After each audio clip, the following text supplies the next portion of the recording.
l'absence de réelle politique efficace contre les dégâts considérables provoqués par la prédation des loups, la profession agricole, à l'initiative de la Chambre régionale d'agriculture, a présenté en 2023 un film alertant sur ce que pourrait être la situation de nos territoires ruraux de Bourgogne-Franche-Comté en 2032.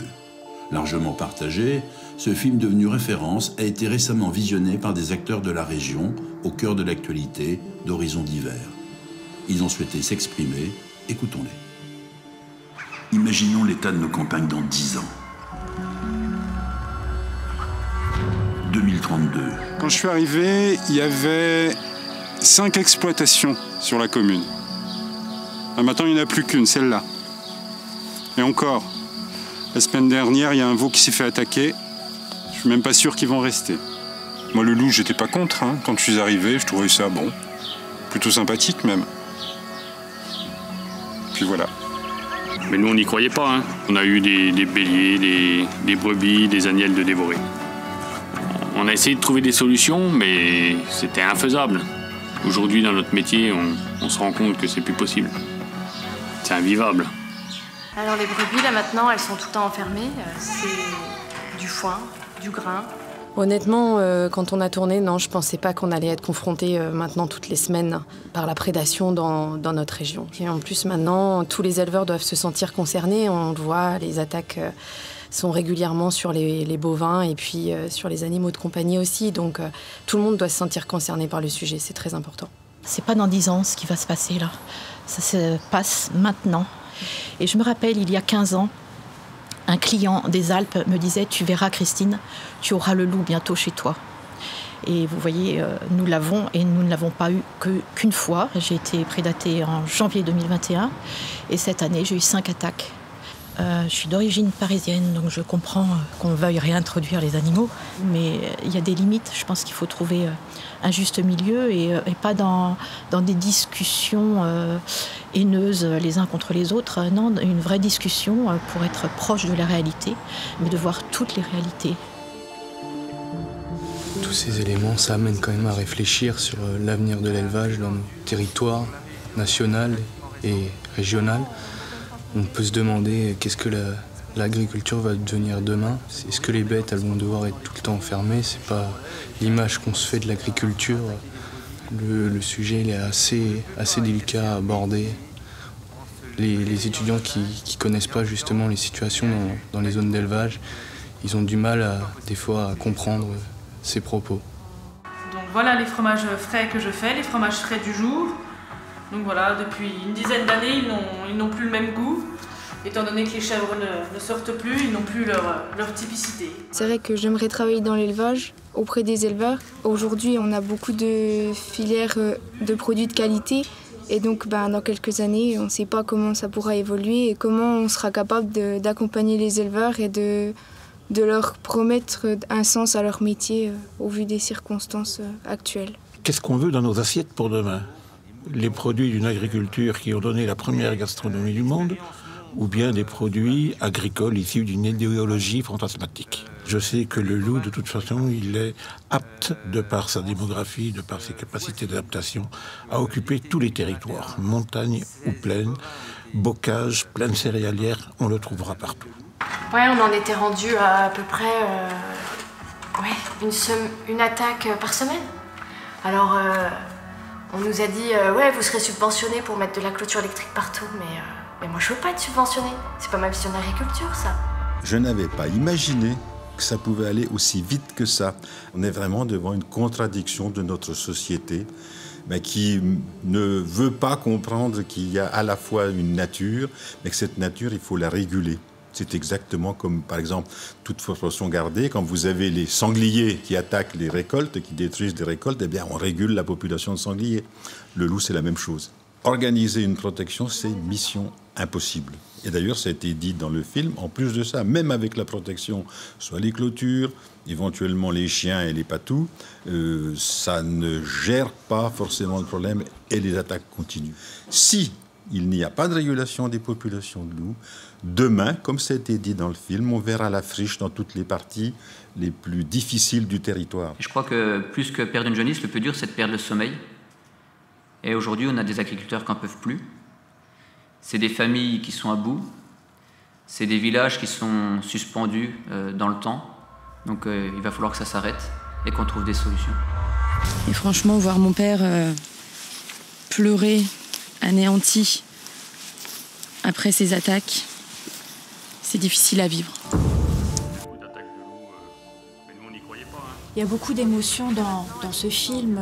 On ressent la détresse des agriculteurs, on ressent qu'il y a une vraie souffrance animale dans les élevages et du coup on a envie de se projeter sur nos situations personnelles. Qu'est-ce qui se passe dans nos communes avec nos animaux domestiques aussi, ceux qui ont des équidés. On sait qu'on a des prédations aussi actuellement sur des équidés, que ça prend des proportions importantes. Puis ça interpelle aussi quand on est à la manœuvre dans les politiques publiques. On a le sentiment que tout ce qu'on fait pour l'attractivité de nos territoires, c'est mis en péril par la présence du loup. Tout ce qu'on fait pour travailler sur les circuits courts, sur la transmission des élevages, la pérennité d'un élevage de qualité à taille humaine sur nos territoires. On se demande si les touristes et de nouveaux arrivants auraient envie de poser ces valises sur notre territoire dans un monde où le loup est omniprésent.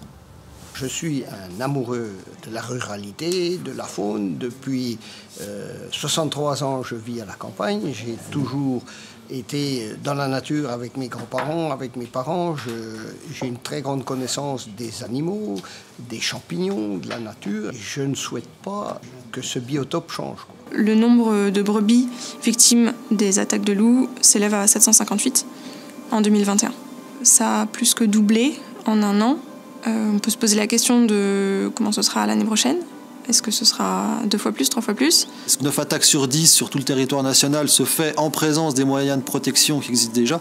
Et on sait aujourd'hui que moins on aura de loups sur notre territoire, mieux l'élevage se portera. Le nombre estimé de loups en France est complètement sous-estimé. On est en dessous de la vérité.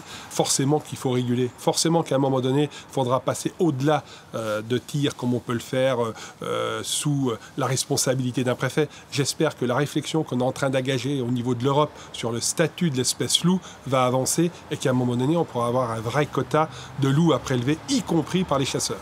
Quand un éleveur subit une attaque, évidemment, il y a un préjudice moral qui est pas mesurable et qui est largement sous-estimé et qui ne concerne pas que l'éleveur. Il concerne aussi la femme de l'éleveur, il concerne les enfants, il concerne les voisins. Une attaque de loup, ça crée des vulnérabilités en plus sur le quotidien des agriculteurs. Et on voit vraiment que ça impacte leur santé. C'est une vraie souffrance pour l'éleveur et sa famille. On invite les agriculteurs vraiment à ce qu'ils nous contactent parce que c'est important qu'ils aient du soutien psy dans ce cadre-là, puisqu'il y a des troubles du sommeil, il y a aussi un traumatisme pour eux, pour leur famille.